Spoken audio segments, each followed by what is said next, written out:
So good morning students. बेटा हम अज अपने को नैक्सट टॉपिक है consumers equilibrium in difference curve analysis के थ्रू आप कंज्यूमर इक्विलिब्रियम में एक्सप्लेन करना है। सो कंज्यूमर इक्विलिब्रियम की होंदा है कि हर एक कंज्यूमर है जोड़ा वो अपनी लिमिटेड इनकम के विचों जोड़ा एक्सपेंडिचर करता है वो उत्ते वो मैक्सिमम सैटिस्फैक्शन है जी वो लेना चाहता है। सो एक कंज्यूमर है वो ਆਪਾਂ ਜਿਹੜਾ ਉਹਦਾ ਇਕਲਿਬਰੀਅਮ ਹੈ with the help of indifference curve analysis ਦਾ ਸ਼ੋ ਕਰ ਸਕਦੇ ਹਾਂ ਕਿ ਕਿਸ ਤਰ੍ਹਾਂ ਦੇ ਨਾਲ ਇੱਕ ਕੰਜ਼ਿਊਮਰ ਲਿਮਿਟਡ ਇਨਕਮ ਦੇ ਵਿੱਚੋਂ ਜਿਹੜਾ ਹੈ ਉਹ ਡਿਫਰੈਂਟ ਕੰਬੀਨੇਸ਼ਨ ਆਫ ਗੁੱਡਸ ਦੇ ਉੱਤੇ ਖਰਚਾ ਕਰਦਾ ਹੈ ਤਾਂ ਕਿ ਉਸਨੂੰ ਮੈਕਸਿਮਮ ਸੈਟਿਸਫੈਕਸ਼ਨ ਮਿਲ ਜਾਵੇ।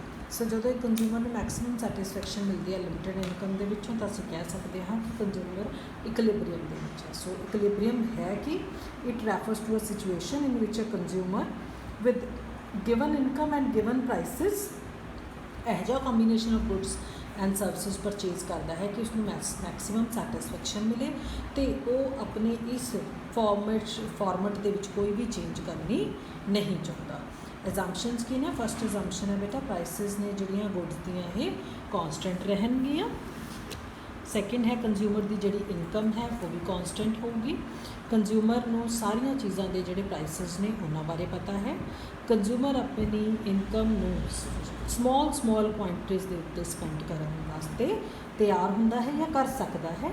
ਕੰਜ਼ਿਊਮਰ ਰੈਸ਼ਨਲ ਹੈ, ਸਿਆਣਾ ਹੈ, ਉਹ ਆਪਣੀ ਸੈਟਿਸਫੈਕਸ਼ਨ ਨੂੰ ਮੈਕਸੀਮਾਈਜ਼ ਕਰਨ ਦੀ ਕੋਸ਼ਿਸ਼ ਕਰਦਾ ਹੈ।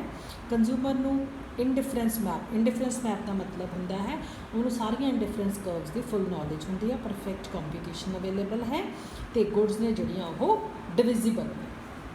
ਹੁਣ ਨੈਕਸਟ ਆਪਣੇ ਕੋਲ ਕੰਜ਼ਿਊਮਰ ਇਕਲਿਬਰੀਅਮ ਦੀਆਂ ਕੰਡੀਸ਼ਨਸ ਕੀ ਨੇ? ਦੋ ਕੰਡੀਸ਼ਨਸ ਨੇ ਬੇਟਾ ਕੰਜ਼ਿਊਮਰ ਇਕਲਿਬਰੀਅਮ ਦੀਆਂ।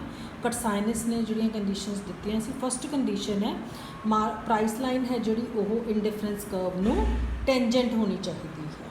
Price line should be tangent to the indifference curve. ਦੇਖੋ ਹੁਣ ਪ੍ਰਾਈਸ ਲਾਈਨ ਕਿਹੋ ਜਿਹੀ ਹੁੰਦੀ ਹੈ ਬੇਟਾ? ਪ੍ਰਾਈਸ ਲਾਈਨ ਦਾ ਮਤਲਬ ਹੈ ਏ ਕਮੋਡਿਟੀ ਦਾ ਪ੍ਰਾਈਸ ਅਤੇ ਜਿਹੜੀ ਬੀ ਕਮੋਡਿਟੀ ਹੈ ਉਹਦਾ ਪ੍ਰਾਈਸ। ਠੀਕ ਹੈ, ਹੁਣ ਉਹ ਕਿਵੇਂ ਹੈ? ਆਹ ਹੁੰਦੀ ਹੈ ਬੇਟਾ ਤੁਹਾਡੀ ਪ੍ਰਾਈਸ ਲਾਈਨ। ਠੀਕ ਹੈ, ਹੁਣ ਜਿਵੇਂ ਮੈਂ ਇੱਥੇ ਐਕਸ ਗੁੱਡ ਲਈ ਹੈ, ਇੱਧਰ ਲਈ ਹੈ ਮੈਂ ਵਾਈ ਗੁੱਡ। ਠੀਕ ਹੈ, ਆਹ ਮੇਰੀ ਹੈਗੀ ਹੈ ਪ੍ਰਾਈਸ ਲਾਈਨ। ਇਹ ਪ੍ਰਾਈਸ ਲਾਈਨ ਕੀ ਸ਼ੋ ਕਰ ਰਹੀ ਹੈ? ਮੇਰੇ ਕੋਲ OL ਪ੍ਰਾਈਸ ਹੈ ਫॉर द ਗੁੱਡ ਵਾਈ ਅਤੇ ON ਪ੍ਰਾਈਸ ਹੈ ਮੇਰੇ ਕੋਲੇ ਫॉर द ਗੁੱਡ ਐਕਸ। ਆਹ ਪ੍ਰਾਈਸ ਲਾਈਨ ਹੋ ਗਈ। ਫਸਟ ਕੰਡੀਸ਼ਨ ਹੈ price line should be tangent ਦਾ ਮਤਲਬ ਹੁੰਦਾ ਵੀ ਟੱਚ ਕਰੇ ਟੂ ਦ ਇੰਡੀਫਰੈਂਸ ਕਰਵ। ਇੱਦਾਂ ਇੰਡੀਫਰੈਂਸ ਕਰਵ ਨੂੰ ਟੱਚ ਕਰਦੀ ਹੋਈ ਹੋਣੀ ਚਾਹੀਦੀ ਹੈ। Second, indifference curve should be convex to the origin. Indifference curve ਕੀ ਹੋਣੀ ਚਾਹੀਦੀ ਹੈ? ਓਰੀਜਨ ਵੱਲ ਨੂੰ ਕਨਵੈਕਸ ਹੋਣੀ ਚਾਹੀਦੀ ਹੈ, ਇੱਦਾਂ ਦੀ ਗੋਲ ਸ਼ੇਪ ਦੀ ਹੋਣੀ ਚਾਹੀਦੀ ਹੈ। ਦੋ ਹੀ ਕੰਡੀਸ਼ਨਸ ਨੇ। ਠੀਕ ਹੈ, so AB is the price line. इतने फस्ट अपनी कंडीशन होगी बेटा price line should be tangent to indifference curve. Second condition है indifference curve should be convex to the point of origin. हुण डायग्राम है, डायग्राम की शो कर रही है आ AB मेरी प्राइस लाइन है। ठीक है, जिहदे विच मैं OY एक्सिस ते ऑरेंजिस लए ने, OX एक्सिस ते एप्पल्स की क्वांटिटी लई है। AB प्राइस लाइन है। तीन इंडिफरेंस कर्व्स शो कीतियां ने। हुण जिवें मैं इत्थे करां, एक आवली इंडिफरेंस कर्व है, एक आवली इंडिफरेंस कर्व है। This is IC1, this is IC2, IC है। ठीक है, हुण इन्हां तिन्नां तो अपने कोल इत्थे जिहड़ी फस्ट कंडीशन सैटिस्फाई हो रही है, इस तो असी कहांगे कि अगर कंज्यूमर OL1 वाई गुड्स दियां ते ON1 OX गुड दियां कमोडिटीज़ परचेज करता है, only then consumer is said to be in equilibrium. ਤਾਂ ਹੀ ਕੰਜ਼ਿਊਮਰ ਹੈ ਜਿਹੜਾ ਉਹ ਸੰਤੁਲਨ ਦੇ ਵਿੱਚ ਹੋਊਗਾ। ਕਿਉਂਕਿ ਇਸ ਤੋਂ ਇਲਾਵਾ ਬੇਟਾ ਜਿਹੜੀਆਂ ਦੋ IC ਕਰਵਸ ਬਣੀਆਂ ਹੋਈਆਂ ਨੇ ਉਹਨਾਂ ਦੇ ਉੱਤੇ ਉਸਨੂੰ ਜਿਹੜਾ ਹੈ ਉਹ ਟੱਚ ਨਹੀਂ ਕਰ ਰਹੀਆਂ ਪ੍ਰਾਈਸ ਲਾਈਨ ਨੂੰ। ਠੀਕ ਹੈ, ਸੋ ਦੂਜੀ ਕੰਡੀਸ਼ਨ ਇਸੇ ਦੇ ਵਿੱਚ ਉਹਨੇ ਕੰਡੀਸ਼ਨ ਲਈ ਹੈ ਮਾਰਜਨਲ ਰੇਟ ਆਫ ਸਬਸਟੀਟਿਊਸ਼ਨ। ਉਹ ਲਿਆ ਹੈ for the slope of indifference curve should be equal to the slope of price line. ਉਹ ਲਿਆ ਹੈ PX upon PI बस PY। ये तुसी सिर्फ इस तरह के नाल इक्वेजन ध्यान च रखनी है। देखो AB मेरी प्राइस लाइन है, मैं कितनियाँ 8 कमोडिटीज़ ने ऑरेंजिस दे खरीद सकती हैं तो 4 यूनिट्स ने मैं एप्पल दे खरीद सकती हाँ। पर ये तो मेरी प्राइस लाइन ਜਿਹੜੀ ਹੈ ਉਹ ਡਿਪਿਕਟ ਕਰ ਰਹੀ ਹੈ। ਹੁਣ ਮੈਂ ਕੰਜ਼ਿਊਮਰ ਨੂੰ ਇਕਲਿਬਰੀਅਮ ਕਿੱਥੇ ਹੋਗਾ, ਜਿੱਥੇ ਆਪ A B price line I C curve ਨੂੰ ਟੱਚ ਕਰਦੀ ਹੋਗੀ, ਤਾਂ ਟੱਚਿੰਗ ਸਿਰਫ ਤੇ ਸਿਰਫ ਡੀ ਪੁਆਇੰਟ ਦੇ ਉੱਤੇ ਹੋ ਰਹੀ ਹੈ। ਠੀਕ ਹੈ, ਸੀ ਪੁਆਇੰਟ ਜਾਂ ਈ ਪੁਆਇੰਟ ਹੈ ਜਿਹੜਾ, ਇੱਥੇ ਜਿਹੜੀਆਂ ਟੱਚਿੰਗਸ ਨੇ ਉਹ ਨਹੀਂ ਹੋ ਰਹੀਆਂ। ਸੋ ਕੰਜ਼ਿਊਮਰ ਹੈ ਜਿਹੜਾ ਉਹ ਡੀ ਪੁਆਇੰਟ ਦੇ ਉੱਤੇ ਹੀ ਇਕਲਿਬਰੀਅਮ ਦੇ ਉੱਤੇ ਹੋਊਗਾ। ਠੀਕ ਹੈ, so when the consumer is in equilibrium, highest attainable indifference curve ਹੈ ਜਿਹੜੀ ਉਹ it is tangent to the price line. So equilibrium ਦਾ ਪੁਆਇੰਟ ਕਿਹੜਾ ਹੈ, ਡੀ ਹੈ, ਜਿੱਥੇ ਸਲੋਪ ਆਫ ਇੰਡੀਫਰੈਂਸ ਕਰਵ ਤੇ ਪ੍ਰਾਈਸ ਲਾਈਨ ਦੋਨੋਂ ਕੋਇਨਸਾਈਡ ਨੇ। ਕੋਇਨਸਾਈਡ ਮਤਲਬ ਇੱਕ ਦੂਜੇ ਨੂੰ ਟੱਚ ਕਰ ਰਹੇ ਨੇ। ਸੋ slope of indifference curve should be equal to slope of price line, MRS of xy is equal to PRX of P1। Second condition है बेटा थोड़े कोले इंडिफरेंस कर्व है जी टेंजेंट होनी कन्वैक्स होनी चाहिए to the point of origin. इस तरह के नाल नहीं होनी चाहिए। देखो आ वाली जी शेप दिखाई है ना, इस शेप के उत्ते की हो रहा है, कन्वैक्स है to the point of origin. Origin वालों का मूँह है ना कि वो बैक नहीं है, मूँह है, इस तरह के नाल है। देखो ऐदा शेप जा रही है, अपन किदा चाहिए है ऐदा।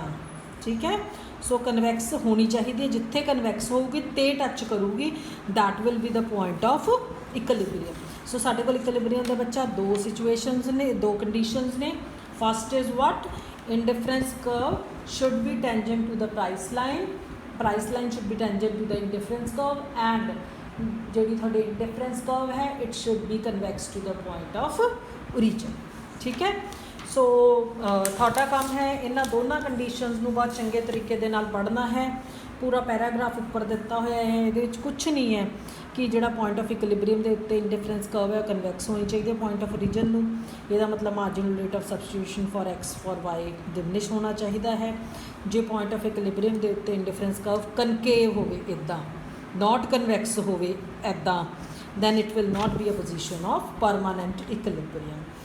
सो पैराग्राफ दे सारा वही दस्या है कि भी मेरी प्राइस लाइन है, आई सी मेरी इंडिफरेंस कर्व है, ई पॉइंट ई वन पॉइंट के उत्ते वो टच कर रही है। ठीक है, आई सी वन है जी आई सी ई के उत्ते टच कर रही है, पर ई पॉइंट है जोड़ा इक्विलिब्रियम का पॉइंट नहीं है। क्यों नहीं है, क्योंकि इत्थे मेरे को की चल रहा है जोड़ा इंडिफरेंस कर्व है कनकेव है, मेरे को कंडीशन की है कन्वैक्स होनी चाहिए है। So this is your consumers equilibrium.